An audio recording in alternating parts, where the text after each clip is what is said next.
PF மெம்பருக்கு tax பிடிக்காம இருக்கணும்னா ஒரு இன்ஃபர்மேஷன். இதுக்கு முன்னால நம்ம டாக்ஸ் பிடிக்காம இருக்க 15G and 15H ஃபார்ம் நம்ம சப்மிட் பண்ணிட்டு இருந்தோம். இது என்ன மாதிரி கேட்டகரி அப்படின்னு பாத்தீங்கன்னா, உங்களோட சர்வீஸ் 5 இயர்ஸ்க்குள்ள இருந்து நீங்க 50,000க்கு மேல உங்களோட எம்ப்ளாயி அண்ட் எம்ப்ளாயர் கான்ட்ரிபியூஷன் அதிகமா இருக்கும் பொழுது நீங்க கண்டிப்பா 15G ஃபார்ம் சப்மிட் பண்ற மாதிரி இருந்தது.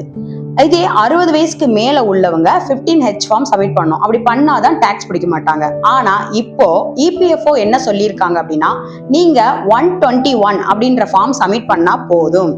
இந்த 5 இயர்ஸ் சர்வீஸ்க்குள்ள இருந்து நீங்க 50,000 எம்ப்ளாயர் கான்ட்ரிபியூஷன்ல 50,000க்கு மேல இருந்தா கண்டிப்பா நீங்க 121 அப்படின்ற ஃபார்மை நீங்க சப்மிட் பண்ணணும். இதை நீங்க ஆன்லைன்ல ஃபில் பண்ணி சப்மிட் பண்ணலாம். இதற்கான லிங்கை நான் டிஸ்கிரிப்ஷன் பாக்ஸ்ல கொடுத்துருக்கேன். அதுல போயிட்டு நீங்க டவுன்லோட் பண்ணி அந்த ஃபார்ம் எடுத்துக்கலாம். நம்மளோட சேனல் பிடிச்சிருந்தா நீங்க லைக் பண்ணுங்க,